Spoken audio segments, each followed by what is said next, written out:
Dinathanthi cinema செய்திக்குள்ள போகலாம் வாங்க.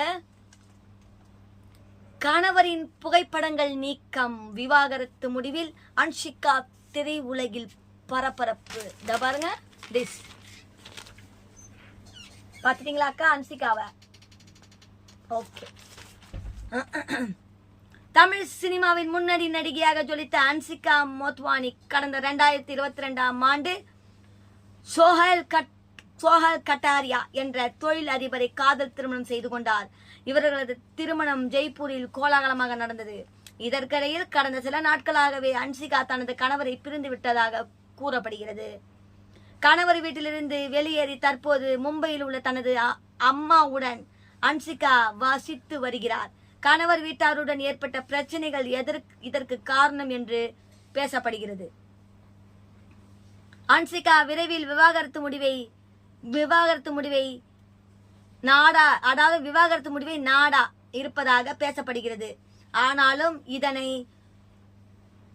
சோஹல் கட்டாரியா மறுத்துள்ளார். ஏதாவது அவங்க வீட்டுக்கார் மறுத்துட்டு இருக்கிறாங்க.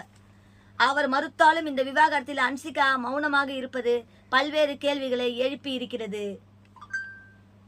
இதற்கிடையில் தனது சமூக வலைதள பக்கங்களில் உள்ள கணவரின் புகைப்படங்களை அன்ஷிகா அதிரடியாக நீக்கி இருக்கிறார். விவாகரத்து என்றும் பேசப்படும் நிலையில் அதற்கெல்லாம் தூபம் போடுவது போல அன்ஷிகாவின் இந்த நிகழ்வு அமைந்துள்ளது. இதனால் அன்ஷிகா தனது கணவரை விவாகரத்து செய்ய முடிவு எடுத்து விட்டதாக பேச்சு அடிப்படுகிறது. இது திரையுலகங்களின் பரபரப்பை ஏற்படுத்தி இருக்கிறது. அடுத்தது பாருங்க, அடுத்தது வருவது கிங்டம். ஆந்திராவின் கடற்கரை பகுதிகளில் இருந்து தங்கத்துக்காக அடித்து விடப்பட்ட மக்கள் கூட்டம் லங்கையில் தஞ்சம் அடைகிறது. தங்களை காப்பாற்ற ஒரு அரசன் வருவான் என்று நம்பி காத்திருக்கிறது. இதற்கிடையில் போலீஸ்காரனான விஜய் தேவகொண்டாவை லங்கையில் நடமாடும் ஒரு மாஃபியா கும்பலை உளவு பார்க்க சொல்லி ரகசியமாக அனுப்பி வைக்கிறது. காவல்துறை மாஃபியா கும்பலின் தலைவன் தனது சொந்த அண்ணன் என்பது விஜய் தேவகொண்டாவுக்கு தெரிய வருகிறது. ஆனாலும் ஒரு கைதி போல இலங்கைக்கு செல்லும் விஜய் தேவகொண்டா அங்கு சூழ்நிலை கைதியாக மக்கள் வாழ்வதை கண்டு அதிர்ச்சி அடைகிறார். மாஃபியா கும்பலின் கொட்டத்தை விஜய் தேவகொண்டா அடக்கினாரா, போலீசார் தன் அண்ணனை காப்பாற்றினாரா என்பது மீதி கதை. முழு படத்தையும்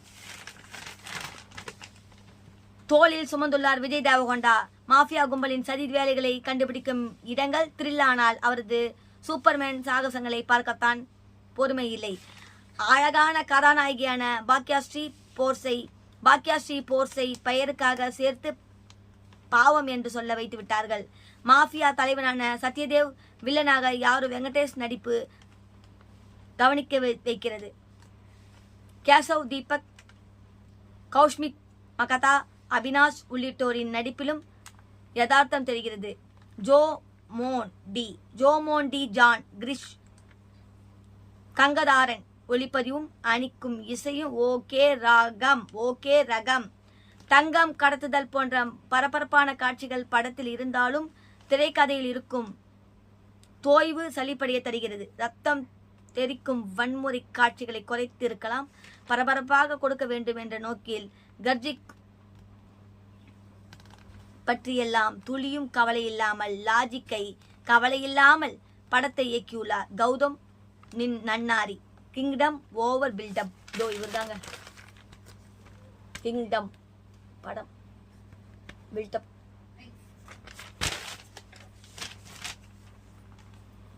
அடுத்தது கணவரின் புகைப்படங்கள். இங்க பாருங்க,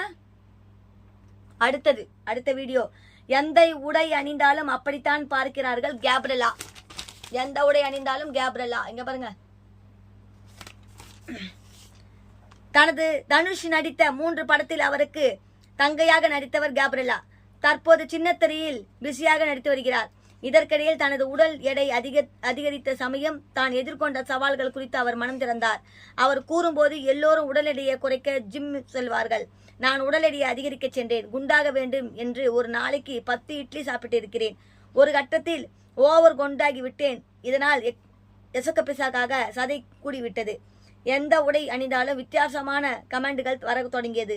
அனைவரது பார்வையும் தவறாக மாறிவிட்டதால் மீண்டும் கஷ்டப்பட்டு உடல் எடையை குறைத்தேன். எந்த உடை அணிந்தாலும் தவறாக பார்க்கும்போது எப்போது தான் ஓய போகிறதோ, அதாவது எந்த உடை அணிந்தாலும் இதுவாக தான் பேசுகிறாங்களாம், எப்போதான் இது ஓய போதோ என்று வருத்தம் தெரிவித்துள்ளார் கேப்ரியலா. அடுத்த செய்தியை பார்க்கலாம். அவர் கூப்பிட்டால் அப்படியே ஓடி வந்து விடுவேன். பரபரக்க வைக்கும் பிராக்யா நாக்ரா.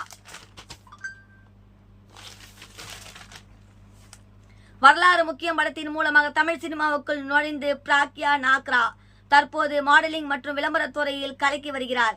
படத்தில் கமிட் ஆகிறாரா இல்லையா? அடிக்கடி விளம்பர ரகங்களில் ஒப்பந்தமாகி கலக்கி வருகிறார். தனது சினிமா பயணம் குறித்து அவர் கூறும்போது, என் அப்பா மாதிரி இராணுவத்தில் சேரவே ஆசைப்பட மாட்டேன். இடையில் திடீரென சினிமாவில் ஆசை தொட்டிக் கொண்டது. அதற்கான சினிமாவில் செட்டில் ஆகிவிட்டேன். நான் தமிழில் கார்த்திகையோடு நடிக்க ஆசைப்படுகிறேன். ஒரு படமாவது அவருடன் நடித்துவிட வேண்டும். அதே வேளை துல்கர் சல்மானுக்கு ஜோடியாக நடிக்க ஆசை. அவர் கூப்பிட்டால் போதுமே, சம்பளமே வேண்டாம், அப்படியே ஓடி வந்து விடுவேன் என்றார். பிரியங்கா நாக்ராவில் இதன் கருத்து வைரலாகி வருகிறது. அடுத்த செய்தியை பார்க்கலாம். வசூல் சாதனை படித்த அனிமேஷன் படம். விஷ்ணுவின் அவதாரங்கள் ஒன்றான நரசிம்ம அவதாரத்தை மையமாக வைத்து உருவாகி வந்த படம் மகா அவதார். நரசிம்மா அஸ்வின் குமார் இப்படத்தை இயக்கியிருந்தார். அரண் பா கசிவு இரண் பாக்ஷன் என்ற அரக்க சகோதரர்களை விஷ்ணு எப்படி வதம் செய்தார்? பக்த பிரகலாதனை காக்க நரசிம்ம அவதாரம் எடுத்தது ஏன் என்ற கேள்விகளுக்கும் பதிலாக அனிமேஷன் படம் உருவாகியிருந்த இப்படம் ரசிகர்களை வெகுவாக ஈர்த்தது. இதற்கிடையில் இப்படம் 100 கோடிக்கு மேல் வசூல் செய்து பாக்ஸ் ஆபீஸில் சாதனை படைத்துள்ளது. இந்த சினிமாவில் முதலில் 100 கோடிக்கும் மேல் வசூல் செய்த முதல் அனிமேஷன் திரைப்படம் இதுதான் என்பது குறிப்பிடத்தக்கது. தமிழ் தாண்டி மலையாளம், தெலுங்கு, கன்னடம், இந்தி மொழிகளில் இப்படம் வெளியாகியிருந்தது. இந்த படத்துக்கு சாம்சி எம் இசையமைத்து இருக்கிறது குறிப்பிடத்தக்கது. இத்துடன்